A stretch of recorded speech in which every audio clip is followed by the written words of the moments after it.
جہیز کا معاملہ جو ہے یہ ذرا ہمارے معاشی نظام کے ساتھ وابستہ ہے.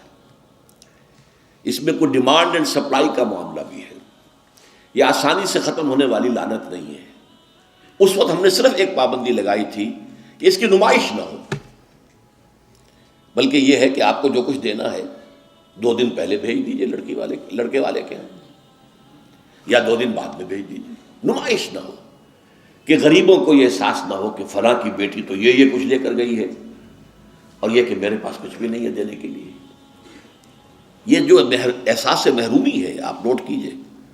میں نے آپ کو بتایا اسراف کہتے ہیں ضرورت کی جگہ پر ضرورت سے زیادہ خرچ کرنے کو، اور تبذیر کہتے ہیں بلا ضرورت خرچ کرنے کو، صرف نمود و نمائش کے لیے، اپنی دولت کے مظاہرے کے لیے، اپنی دولت مندی کی دھوس جمانے کے لیے. پوری کوٹھی جو ہے قمقمہ بنی ہوئی ہے، ہر جگہ پر ہر درخت کے ہر پتے کے ساتھ بلب لگا ہوا ہے، معلوم ہو جگمگ جگمگ جگمگ ہو رہی ہے. بڑے عمدہ لباس سفید براق پہنے ہوئے جو بہرے ہیں وہ کھانے ڈشیں لیے ادھر ادھر جا رہے ہیں. یہ جو کچھ ہے اسراف. اور اس کے بعد تبذیر کے بارے میں تو فرمایا اسراف کے لیے تو صرف یہ کہا تسرفو لا تسرفو، اسراف نہ کرو. کلوا واشربوا ولا تسرفوا، کھاؤ پیو اسراف نہ کرو. لیکن تبذیر کے بارے میں فرمایا ان المبذرین کانوا اخوان الشیاطین. یہ مبذر جو ہیں یہ تو شیطانوں کے بھائی ہیں. کیوں؟ کافی عرصے تک میرا ذہن اس پر اڑا رہا کیوں تشبیہ دی گئی. پھر بات کھلی سورہ مائدہ میں جا کر شراب کی حرمت کے ضمن میں الفاظ آئے انما یرید الشیطان ان یوقع بینکم العداوۃ والبغضاء فی الخمر والمیسر. یہ شیطان یہ چاہتا ہے مسلمانوں کہ تمہارے اندر آپس میں بغض اور دشمنی پیدا کر دے شراب کے ذریعے اور جوئے کے ذریعے. شیطان چاہتا یہی ہے. اس شیطان کا حربہ لوگوں کے دلوں کو پھاڑ دینا، کلاس کانشسنس پیدا کر دینا، محرومین اور مترفین کے علیحدہ طبقے ہو جائیں اور پھر لڑیں گے ٹکرائیں گے پھر وہ. اور یہی کام اس میں ہے.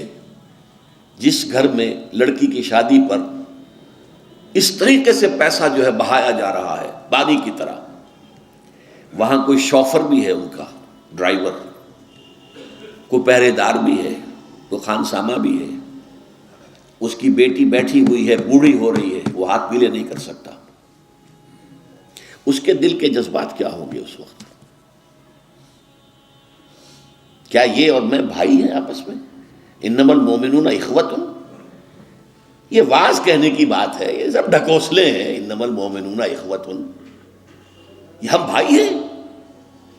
میری بیٹی بوڑھی ہو رہی ہے، ہاتھ پیلے نہیں کر سکتا، اور ان کے ہاں دولت جو ہے وہ پانی کی طرح بہ رہی ہے. یہ دل پھٹ گئے کہ نہیں؟ یہ طبقاتی شعور ابھرا کہ نہیں؟ ان یوقع بینکم العداوۃ والبغضاء فی الخمر والمیسر. عداوت اور بغض اور دشمنی پیدا کرنے کے لیے. بہرحال 5ویں چیز میں عرض کر رہا تھا جہیز. اس زمن میں چونکہ ایک بہت بڑا مغالطہ ہمارے ہاں لوگوں نے پیدا کر دیا ہے، حضرت فاطمہ رضی اللہ تعالی عنہا کے جہیز کا ذکر کر کے. اسلام میں قطعاً کسی جہیز کا کوئی تصور نہیں. جو میں کہہ چکا ہوں فلسفہ یہ ہے لڑکی والے پر کوئی 1 پیسے کا بوجھ نہیں آنا چاہیے. حضرت فاطمہ کے جہیز کا معاملہ کیا تھا کہ ان کی شادی اس اعتبار سے یونیک تھی کہ لڑکی کے والد حضور اور لڑکے کے ولی حضور. حضرت علی کا اور کون تھا وہاں؟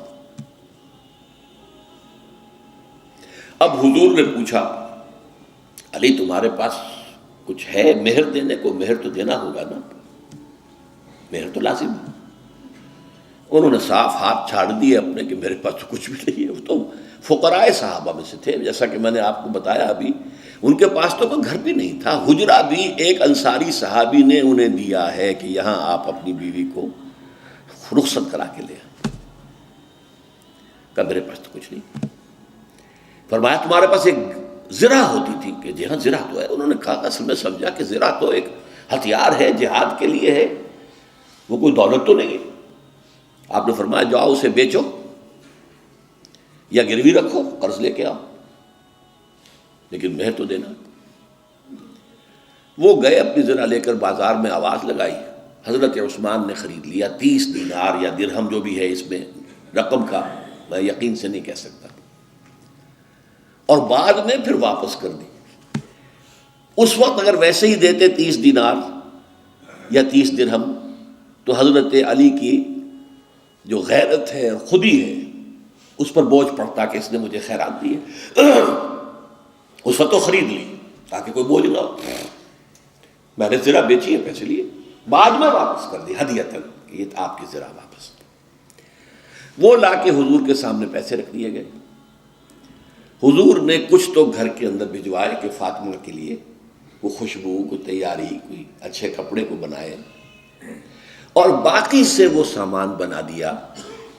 ایک گدا جس میں کھجور کی چھال بھری ہوئی تھی، 2 تکیے کھجور کی چھال کے، ایک مشکیزہ پانی لانے کے لیے کنویں سے، ایک چکی جو یا گندم جو بھی ہوگی پیسنی ہوگی، 1-2 معمولی سے برتن، بس یہ ہے جہیز۔ اور یہ حضرت علی نے جو مہر کی رقم پیش کی تھی اس میں سے حضور نے بنا کر دیا۔ وہ رقم جو ہے حضرت فاطمہ کا حق تھا نا، مہر تو لڑکی کا حق ہے، اسی کے گھر کا سامان بنا دیا۔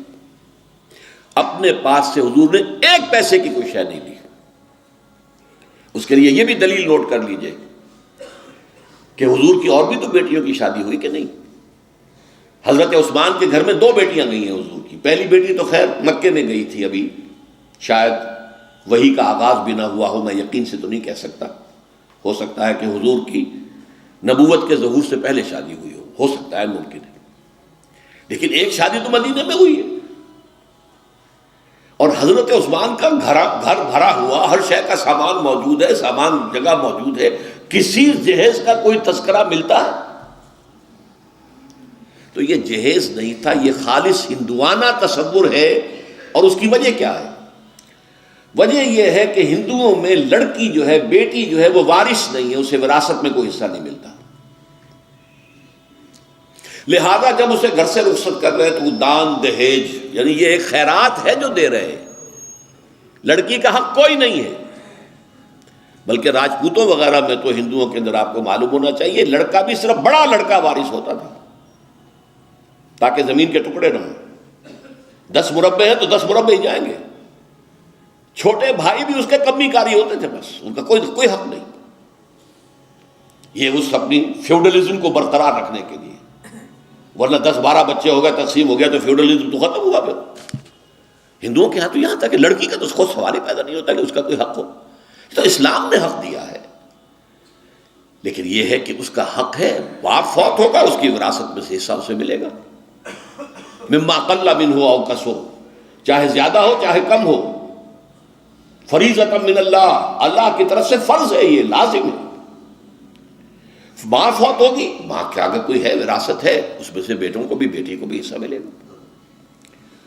لہذا یہ ہندوانہ تصور جو جہیز کا ہے، ویسے تو یہ کہ سرکاری سطح پر تو اگر اس کی کوئی مہم چلے اور محنت ہو اور جدوجہد ہو تو اس کی جڑ کاٹی جا سکتی ہے، لیکن بہرحال ہم نے جو عہد لیا تھا اور جس پر کہ ہم نے پابندی کرائی ہے وہ یہ ہے کہ کم سے کم اس کی نمائش نہ ہو، دکھایا نہ جائے، تاکہ یہ کہ وہ کچھ محرومی کا تصور جو ہے لوگوں کے اندر پیدا نہ ہونے پائے۔